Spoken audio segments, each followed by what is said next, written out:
Hello നമസ്കാരം. എൻ്റെ ഈ പുതിയ വീഡിയോയിലേക്ക് എല്ലാവർക്കും സ്വാഗതം. പിന്നെ എന്തൊക്കെ എല്ലാവരുടെയും വിശേഷങ്ങൾ? ഒരുപാട് നാളായി വീഡിയോ ചെയ്തിട്ട്. 10,000 സബ്സ്ക്രൈബേഴ്സ് ആകാനായപ്പോഴാണ് വീഡിയോ നിർത്തിയത്. അതുകൊണ്ട് തന്നെ ഉള്ള സബ്സ്ക്രൈബേഴ്സ് തന്നെ കുറേ പോവുകയും ചെയ്തു. ഫോൺ പഴയതായതുകൊണ്ട് വീഡിയോ എടുക്കാൻ ഭയങ്കര ബുദ്ധിമുട്ട്. അതുകൊണ്ടാണ് ഞാൻ വീഡിയോ എടുക്കാതെ ആയത്. അങ്ങനെയാണ് വീഡിയോ നിന്ന് പോയത്. ഇപ്പോൾ പുതിയ ഫോണൊക്കെ ആയി. ഇനി ഇടയ്ക്കിടയ്ക്ക് വീഡിയോ ഇടാൻ ശ്രമിക്കാം. ഇന്നൊരു കുഞ്ഞു വീഡിയോ ആയിട്ടാണ് ഞാൻ നിങ്ങളുടെ മുന്നിലെത്തിയത്. ഒരു ചെറിയ വിളവെടുപ്പിൻ്റെ വീഡിയോ. നോമ്പിന് അത്താഴത്തിന് താളിക്കാൻ വേണ്ടി ഉണ്ടാക്കിയ ചീരയാണ്. നിലത്ത് മണ്ണിൽ തന്നെയാണ് ഇത് ഉണ്ടാക്കിയെടുത്തിരിക്കുന്നത്. ഗ്രോ ബാഗിലൊന്നുമല്ല. അത്യാവശ്യം കറി വെക്കാനുള്ള ചീരയൊക്കെ എനിക്ക് ഇതിൽ നിന്നും കിട്ടിയിട്ടുണ്ട്. ചേമ്പ് നട്ടിരുന്ന തറയായിരുന്നു. ചേമ്പ് കിളച്ചതിന് ശേഷം അവിടെ കൂട്ടിയിട്ട് പിന്നെ ചീര പാകിയതാണ്. മണ്ണൊക്കെ ഒന്ന് കൂട്ടിയിട്ട് പിന്നെ അതിൽ ചീര പാകിയതാണ്. പാകിയ സമയത്ത് പ്രത്യേകിച്ച് വളമൊന്നും ഇട്ട് കൊടുത്തിട്ടില്ല. ചേമ്പിനുള്ള വളമൊക്കെ തന്നെ ഈ ചീരക്കും ഉള്ളത്.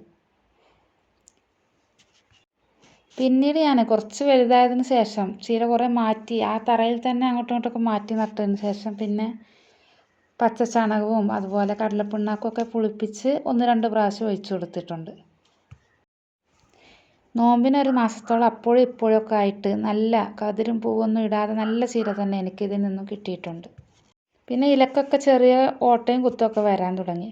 പുഴുക്കളല്ല, ഒരു പച്ച നിറത്തിലുള്ള ഒരു ചാട്ടി പോലെയുള്ളൊരു ജീവിയാണ് വന്ന് ഇലയൊക്കെ തിന്നുകയാണ്.